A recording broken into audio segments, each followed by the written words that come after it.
Hallo, hier ist Philipp Haas von StoneCo Aktienbildung und in diesem Video geht es um StoneCo. Das ist ein Paymentanbieter in Brasilien. Ganz plakativ kann man sagen, es ist ein bisschen eine Mischung aus Wirecard und Square. Das heißt, mit den Lösungen von StoneCo können kleine Gewerbetreibende, Restaurants, Einzelhandel, aber sie haben auch einige, vor allem fokussieren sich eigentlich auch auf die größeren Ketten, Zahlungen oder mobile Zahlungen und digitale Zahlungen annehmen. Und sie verdienen einerseits dann über diese Hardware-Terminals, das ist aber der unwichtigste und kleinste Teil, sondern vor allem dann über diese Transaktionen, indem sie dem Händler sofort das Geld geben und das Risiko von dem Kaufenden eingeben, dass der einen Kreditausfall hat und wovon auch ein bisschen die Fantasie ist, dass sie immer mehr Softwarelösungen auch für diese kleine Unternehmen anbieten, wie die zum Beispiel bessere Analysen machen können, sie können denen Kredite anbieten etc. Also wie man das vielleicht auch bei Digitalfirmen gewohnt ist, das ist ja oft immer noch bei diesen kleinen Einzelhändlern sehr viel Papier und sehr viel rudimentär und die hat man wirklich meiner Meinung nach auf den ersten Blick sehr, sehr gute Lösungen und man hat auch eine sehr, sehr hohe Kundenzufriedenheit. Also es geht nicht nur über das Geld, sondern man ist vor Ort, die Leute sind da motiviert und entwickelt da auch neue Lösungen und geht jetzt sogar auch in diesen Bankmarkt hinein. Ja, wir sehen es hier, das sind so zum Beispiel neue Lösungen, die sie da gestartet haben. Und das sieht schon sehr, sehr gut aus und ist ja oft sogar noch besser, was es eigentlich in Deutschland gibt. Das ist hier dieser Terminal. Ja, wie gesagt, was auch so natürlich spannend ist, sind dann so hier diese Fantasies, diese Zusatzservice mit Loyalitätsprogrammen und wie gesagt, Warren Buffett ist über Berkshire Hathaway hier investiert. Ist eigentlich überhaupt kein Buffett-Case, weil es halt eigentlich so ein Wachstumsunternehmen ist mit Technologie, aber es ist halt im Bereich Fintech oder Finanzen, wo er sich halt auch auskennt und vor allem die Firma hat 3G-Kapital Hintergrund, mit denen hat er einige Deals auch zusammen gemacht, die ja sehr, sehr erfolgreich dieses AMB InBev mit aufgebaut haben.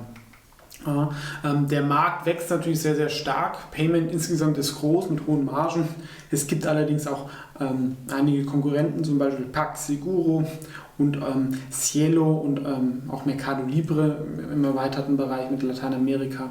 Also im Payment mischen sich natürlich viele mit rein. Sie haben aber jetzt auch schon 300.000 Kunden und natürlich in Brasilien macht es Sinn, wenn ich irgendwie damit Bargeld zahle, das wird geklaut, die Leute beklauen mich als Händler und diese ganzen Probleme habe ich nicht, wenn es digital ist. Plus für den Staat ist natürlich auch schöner nachvollziehbar und ich kann auch viel mehr Analysen machen etc. Ja. Und auch der Staat, der will eigentlich auch mehr Wettbewerb in diesem Bereich, weil bis jetzt gab es da eigentlich zwei, sag ich mal so, Platzhirsche, die aber wenig innovativ waren und zu teuer. Und jetzt kommen halt einfach so neue Anbieter in diesen Markt rein. Ja, Zahlungsabwicklung selber nur in Brasilien ist jetzt nicht riesig, aber wenn sie halt dann auch in diese ganzen Bankservices reingehen und dann vielleicht noch weiter nach Lateinamerika, ist es groß genug, um auch aus dieser aktuell nicht geringen Marktkapitalisierung sich nochmal deutlich zu verbessern und zu vergrößern. Ja, und es ist natürlich auch ein gewisser Call auf Brasilien, Lateinamerika. Da gibt es wenige Firmen, die sehr, sehr erfolgreich sind. Trotzdem ist da ein gewisses Wachstum da durch die Bevölkerung und das ist natürlich eine der wenigen Firmen, wo man dann damit das abdecken kann. Ja, und was mir halt auch dann an Stone gefällt, ist halt, wie gesagt, es sind gute Investoren dahinter.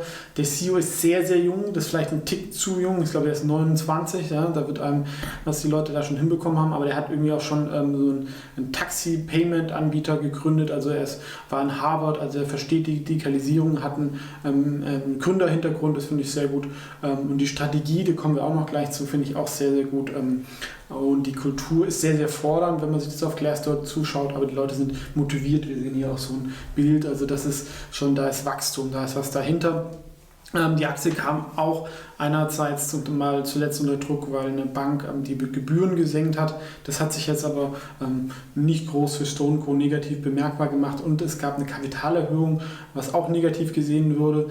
Das lag aber daran, dass irgendein Investor das speziell irgendwie haben wollte. Die brauchen das Kapital gar nicht, denn StoneCo ist profitabel, was bei diesen Wachstumsraten von 70-80% selten ist. Ja.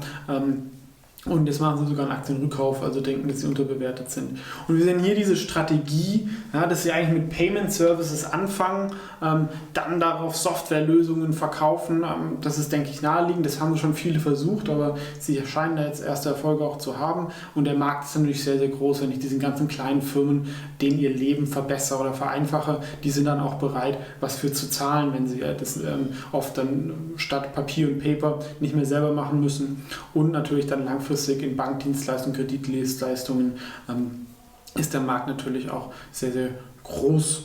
Und ich finde diese Strategie auch sehr, sehr gut, dass man halt erstmal über einen Service mit der hohen Kundenzufriedenheit die Leute auf sich aufmerksam macht und kann dann da mehr Sachen startet. Und wir sehen hier diese Wachstumssachen, also es schwankt immer mal so ein bisschen, aber es sind Wachstumsraten, die natürlich nicht forever so hoch gehalten werden können, aber es ist 60-90% bei Kunden und Payment. Das heißt, man kann natürlich auf mehreren Ebenen wachsen. Ja, das ist natürlich bei solchen Marktplatzfirmen sehr, sehr interessant. Ja, ich wachse mit der Kundenzahl, ich wachse mit den Kunden, wenn die mehr Transaktionen haben, und ich wachse dann vielleicht nochmal, wenn ich denen dann nochmal zusätzliche Softwarelösungen verkaufe. Das heißt, ich mache mehr Umsatz pro Kunde. Und dann ist es bei oft, stabilen Kosten, wird es dann sehr, sehr profitabel. Ja, und was gibt es dann alles im Score zusammen? Es ist ein Weltklasse-Unternehmen meiner Meinung nach, weil das Produkt von den Bewertungen her sehr, sehr gut ist und gerade bestehende Lösungen besser ist. Das Geschäftsmodell ist Cloud, es hat Transaction dabei, das ist stark. Wettbewerbsvorteil ist so bedingt. Markt ist, wie gesagt, groß genug, wenn man diese Zukunftssachen dazu nimmt, und er wächst sehr, sehr stark, auch wenn der Wettbewerb, wie angesprochen, nicht zu vernachlässigen ist. Ich würde auch eher sagen, auch so Payment-Sachen sind eigentlich defensiv. Ja? Wenn jetzt mal irgendwie die Wirtschaft um 2% einbricht, ich glaube, da hat man eher den strukturellen Trend, dass das Payment weiterläuft, und da die Margen, das würden die auch gar nicht so merken. Ja? Da die Margen so hoch sind, kann man das gut verkraften. Strategie finde ich auch top. Und Kultur auch, und wir haben gesehen, die Wachstumsraten sind exzellent und es ist profitabel, deswegen gibt es gerade bei diesen Finanzfaktoren eine 9,75, was dann insgesamt genau zu einer 9 reicht, und meiner Meinung nach kann man hier ein 30er KGV zahlen bei diesem Wachstum. Solange es beibehalten ist, wenn das natürlich dann deutlich abfällt, muss man hier dann schnell reagieren. Deswegen ist aber trotzdem StoneCo eine Position bei mir auch im Wikifolio, weil es halt wirklich eine Qualitätsfirma ist. Ich weiß, es ist nicht super günstig, aber auch um einfach Lateinamerika und dieses Payment-Thema abzudecken. Eine Alternative wäre natürlich noch Mercado Libre oder PagSeguro, werde ich vielleicht auch nochmal Videos zu machen. Ich sage auch nicht, dass das schlechtere Investments sind, aber das eine ist schon sehr, sehr gut gelaufen. Das andere müsste man sich auch nochmal anschauen. Aber es ist klar eine sehr, sehr spekulative Aktie, wo man mit Schwankungen rechnen muss, aber es ist halt auch nochmal ein bisschen anderer Markt. Also zum Beispiel die China-Handelsstreitigkeiten tun diesen Wachstumswert weniger beeinflussen. Und ich habe doch ein gewisses Vertrauen, wenn da irgendwie in so einem Wachs, klar, Warren Buffett lag da auch daneben, aber wenn mit 3G-Kapital, guter CEO und gute Investoren dahinter, schafft es doch auch ein gewisses Grundvertrauen. Ne? Deswegen hier nochmal Wikifolio-Relevanz. Es ist in einigen Positionen drin, das muss also wegen möglichen Interessenskonflikten. Ich sehe das als langfristiges Investment für, wie gesagt, Lateinamerika, werde aber jetzt die nächsten 72 Stunden nicht handelt in diesem Wert.